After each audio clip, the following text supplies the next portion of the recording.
Un piquet de grève dans une caserne de pompiers. L'image est rare, la situation aussi. Dans l'agglomération de Caen, 95% des pompiers sont en grève. Ils ont même placé la caserne en quarantaine. À part les personnels qui sont de garde prêts à intervenir, on interdit toute entrée de personnel officier ou officier supérieur au centre de secours. Les sapeurs-pompiers sont à bout. En 6 mois, 40 postes ont été supprimés et une des 3 casernes n'intervient plus la nuit.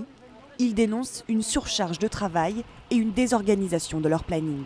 Cette diminution d'effectifs a provoqué une baisse de congés pour les agents et on a appris récemment que 40% des effectifs ne partiront même pas en congé ni en juillet ni en août avec leur famille.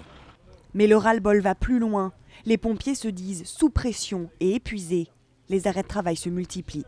Nous ne pourrons plus supporter plus. Nous avons d'ailleurs à ce sujet-là commencé par déposer une main courante contre notre employeur pour harcèlement moral le 24 décembre dernier.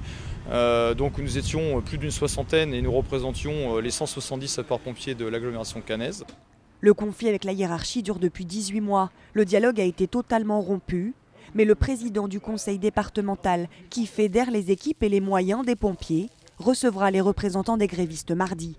Ils attendent des mesures concrètes. Sur la réorganisation de notre temps de travail, sur le fait que les agents puissent avoir leur planning en avance, puissent prendre leur congé en famille. Réquisitionnés, les pompiers continuent d'intervenir pendant toute la durée de la grève.